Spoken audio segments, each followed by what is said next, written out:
дар мавҷ барномаи иттилоотии хабар.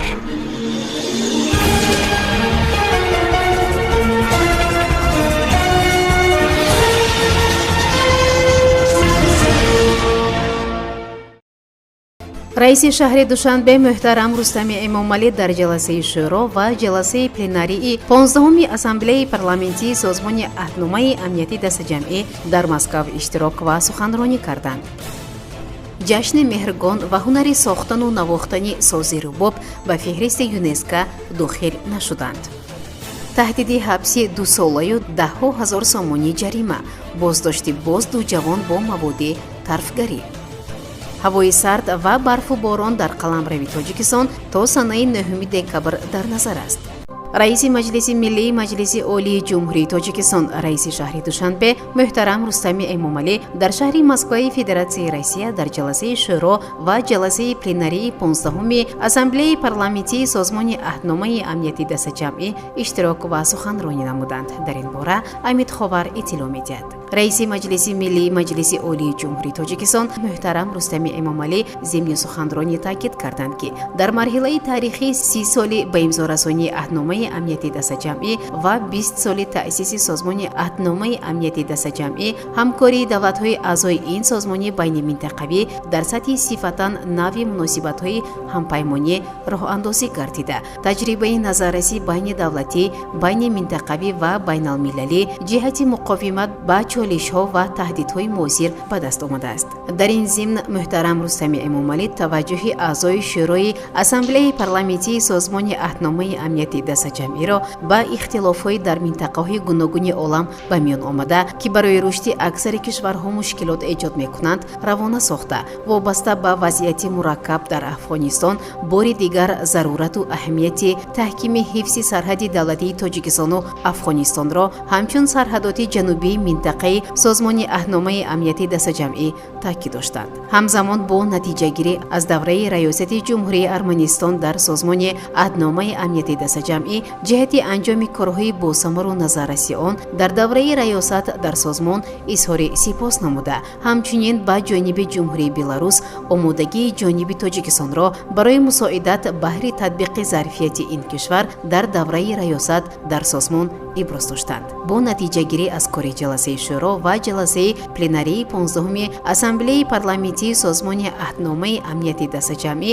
якчанд санадҳо қабул карда шуданд, аз ҷумла ҷиҳати наздикшавӣ ва ҳамоҳангсозии қонунгузории миллии кишварҳои аъзо, якчанд тавсияҳои қонунгузорӣ дар бахшҳои мудофиа ва амният, таъмини ҳифзи равандҳои электоралӣ, оид ба муқовимат ба хавфҳои тақсимоти беназорати дороиҳои виртуалӣ қабул карда шуданд. ҳамчунин дар ҷаласа нақшаи кории ассамблеяи парламентии созмони аҳдномаи амнияти дастаҷамъӣ дар соли 2023 ҷонибдорӣ гардида, сметаи даромадҳо ва хароҷоти таъминоти фаъолияти созмон барои соли оянда тасдиқ карда шуд.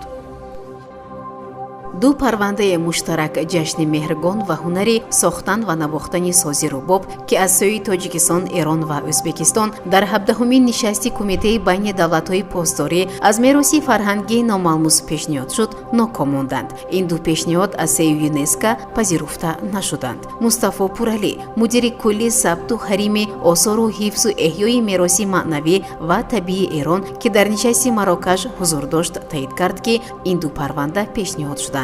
дар воқеъ ЮНЕСКО вақте парвандаеро рефер мекунад ё баргашт медиҳад, ин фурсатро ба кишварҳо медиҳад як бори дигар онро ислоҳ кунанд, то дар иҷлоси баъдӣ дубора матраҳ шавад, гуфт ӯ. парвандаи ҷашни меҳргон, ки муштарак байни Эрону Тоҷикистон таҳия шуда, нахустин бор нест, ки пешниҳод мешавад. Эрон тирамоҳи қаблан дар 15-умин нишасти кумитаи байни давлатҳои мероси фарҳангии номалмӯз, ки ба сурати маҷозӣ баргузор гардид, ҷашни меҳргонро муштарак бо Тоҷикистон барои сабт ба ЮНЕСКО муаррифӣ карда буд, аммо дар он давра ҳам пазируфта нашуд.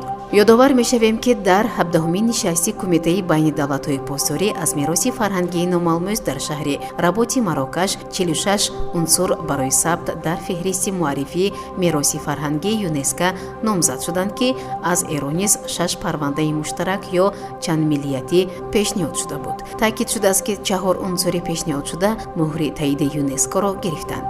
шаби ялдо ҳунари сохтан ва навохтани сози уд, сӯзандӯзии туркман яъне туркмании дӯзӣ ва парвариши кирми абришиму тавлиди суннатии абришим барои буфандагӣ 4 парвандаи мушорикати эрон буданд ки ба феҳристи ҷаҳонии мероси номалмузи ЮНЕСКО роҳ пайдо карданд.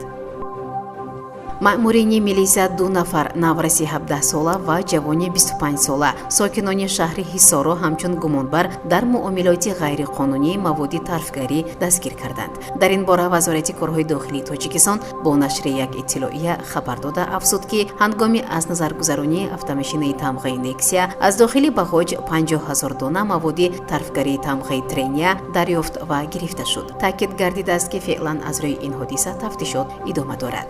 ёдорас мешавем ки қонунгузории тоҷикистон барои муомилоти ғайриқонунии маводи тарфгарӣ ҷарима аз 100 то 200 нишондиҳанда барои ҳисобҳоро пешбинӣ кардааст. як нишондиҳанда феълан дар тоҷикистон муодилаи 64 сомонӣ мебошад. барои муомилот дар ҳаҷми калон ҷарима аз 200 то 500 нишондиҳанда барои ҳисобҳо ё аз 1 то 2 соли зиндон ҷазо муқаррар шудааст.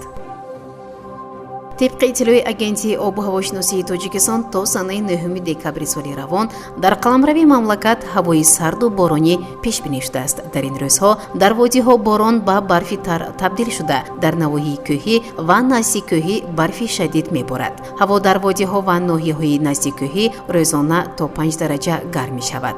дар робита ба ин кумитаи ҳолатҳои фавқулода ва мудофиаи гражданӣ назди ҳукумати ҷумҳурии тоҷикистон ба таваҷҷуҳи сокинон ва меҳмонони кишвар мерасонад ки ҳангоми истифодаи дастгоҳҳои барқӣ барои гарм кардани хонаҳо қоидаҳои бехатарии сӯхторо қатъиян риоя намуда нерӯи барқро сарфаҷӯёна истифода баранд. ҳамзамон манбаъ барои таъмини бехатарӣ дар роҳҳо ба ронандагон тавсия медиҳад ки мошинро пеш аз сафар аз санҷиш гузаронанд, чархҳои тобистонаро ба зимистона иваз кунанд, системаи гармкунии мошинро бо диққат санҷанд. инчунин пеш аз сафар бо худ қисмҳои эҳтиётии зарурӣ бигиранд. бахусус барои эҳтиёт лампаҳои равшандиҳанда бояд дошта бошанд. дар бордони мошин бояд ҳатман сару либоси гарм, фонус, бели хурди сафарӣ, банд барои кашидани мошин, сӯзишвории эҳтиётӣ, гӯгирд дошта бошанд ва ҳангоми ҳаракат бо роҳҳои кӯҳӣ фосиларо риоя намоянд. дар хотир бояд дошт ки фасли сармо ва бахусус ҳангоми барфу борону сардиҳо роҳҳо маъмулан душворгузар мешаванд ва дар ин гуна ҳолатҳо фосилаи байни мошинҳо аз фосилаҳои маъмулӣ бояд дарозтар бошад. ғайр аз ин кумита аз шаҳрвандон эҳтиромона хоҳиш мекунад ки сари вақт бомҳои худро аз барф тоза намуда мошинҳои худро зери дарахтон нагузоранд. бо мақсади сироят нашудан аз ҳар гуна бемориҳои мавсимӣ кумита тавсия медиҳад ки дар ҷойҳои серодам пӯшидани ниқобро фаромӯш насозанд. ҳамзамон кумита аз шаҳрвандон даъват ба амал меорад ки дар ин рӯзҳо сафарҳои худро дар роҳҳои кӯҳӣ бидуни зарурати таъҷилӣ маҳдуд намуда аз корҳои кишоварзӣ, чаронидани чорво, моҳидорӣ, ғунучини ҳезум ва шикор дар манотиқи кӯҳистон худдорӣ кунанд. барои пешгирӣ аз эҳтимоли омадани сел ҷойборҳоро тоза намоянд. ҳангоми истифода аз бухориҳое ки бо ангишт гарм мешаванд қоидаҳои бехатариро риоя намоянд. дар мавҷ барномаи иттилоотии хабар.